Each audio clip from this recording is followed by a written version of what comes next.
APR, APY, ces deux termes ont beau se ressembler comme deux gouttes d'eau, en réalité ils sont assez différents. C'est AZK pour Blockwave. Aujourd'hui je vais te montrer la différence entre un APR et un APY sur la DeFi.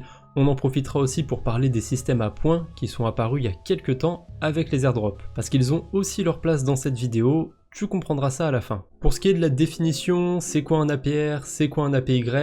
Un APR, ça veut dire Annual Percentage Rate en anglais, et si on devrait traduire ça, ce serait un taux d'intérêt annualisé, ou un rendement annualisé. Je préfère dire rendement parce que c'est plus simple, et un APY, ce serait Annual Percentage Yield, donc ce serait un rendement annualisé composé. La nuance elle est assez subtile du coup entre ces deux termes, mais ce qui a un réel intérêt à venir composer ces intérêts. Et ça veut dire quoi composer ces intérêts?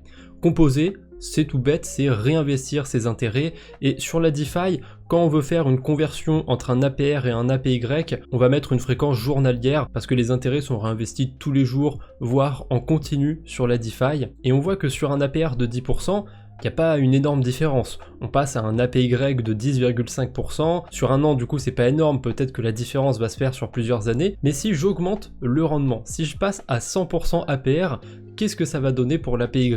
Et ben là, ça n'a plus rien à voir. L'APY devient monstrueux, 171%. Il est presque 2 fois plus élevé que l'APR. Et ça vous montre que la composition des intérêts, elle peut être quand même très intéressante dans certains cas. Et il y a vraiment une différence entre réinvestir et ne pas réinvestir les intérêts. Le souci, c'est que sur la DeFi, tout est très volatile. Que ce soit le prix des cryptos, que ce soit les rendements aussi.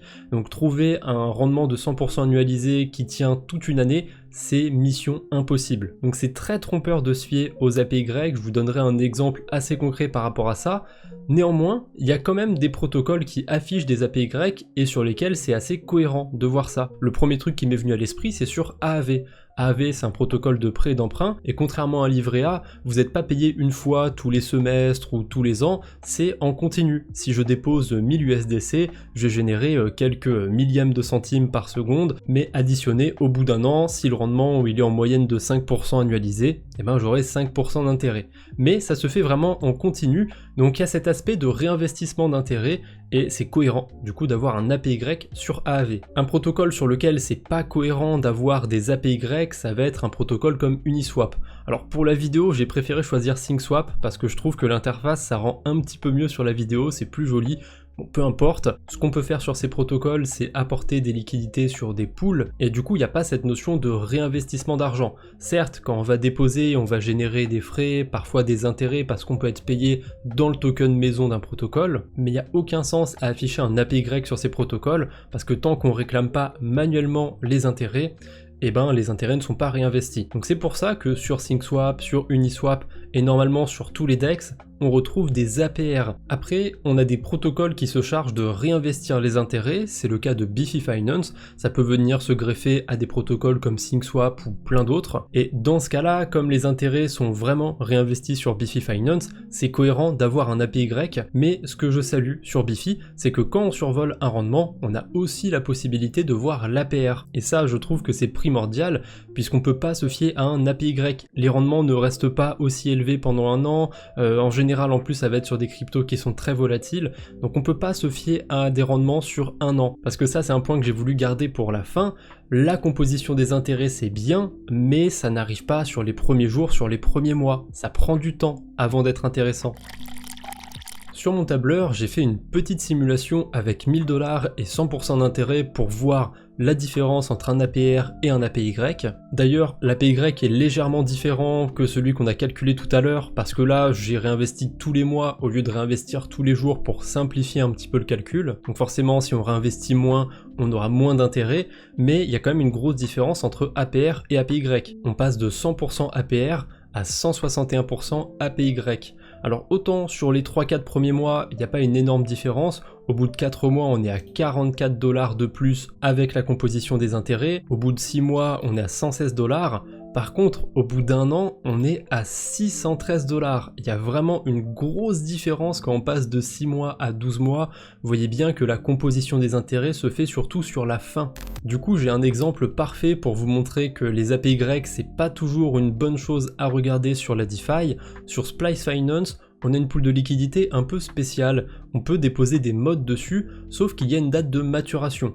Après une certaine date, ça ne génère plus d'intérêt. On va pas rentrer en détail sur comment fonctionne le protocole, sachez juste que là il reste 19 jours et ensuite plus d'intérêt sur cette pool de liquidité. Mais le problème c'est qu'on a un APY qui est affiché, et l'APY du coup c'est un rendement sur une année, et comme on l'a vu c'est surtout sur les 6 derniers mois que la composition des intérêts va être intéressante. Sur les 19 premiers jours, c'est pas du tout intéressant. Si je reviens sur mon outil du début, je peux aussi convertir un APY en APR, et ça nous passerait de 78% APY à 57% APR, ça fait quand même une sacrée différence je trouve. Et pour aller vraiment au bout de la démarche, j'ai aussi fait une simulation avec ce cas de figure entre APR et APY, et au bout de 15 jours, sans réinvestir les intérêts, on obtient 1023,79 mods, et en réinvestissant les intérêts, 1024,06.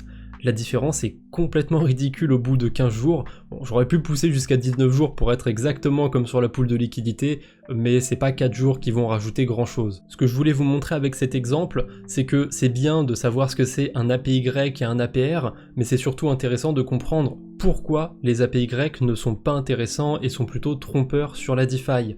Mais il y a un nouveau truc qui est apparu et qui est encore plus trompeur, c'est les points.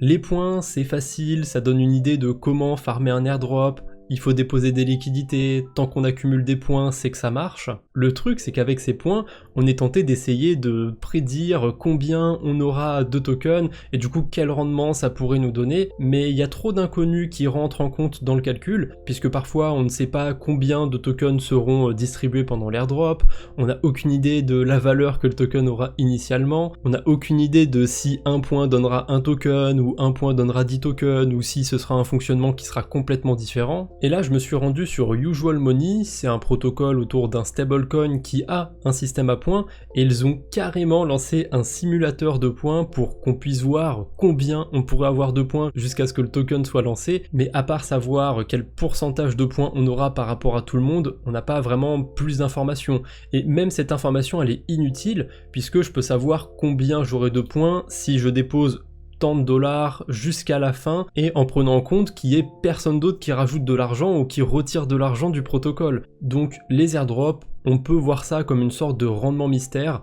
Dans certains cas ce sera intéressant, dans certains cas ce sera plutôt normal par rapport à d'autres stratégies, et dans certains cas ce sera pas du tout intéressant. En tout cas, maintenant vous savez tout sur ces histoires d'APR, d'APY et même de rendement mystère avec les airdrops. Si la vidéo vous a plu, je vous invite à laisser un j'aime sur cette dernière et à vous abonner à la chaîne pour ne pas rater les futures vidéos. On se retrouve bientôt j'espère, d'ici là portez-vous bien, salut tout le monde.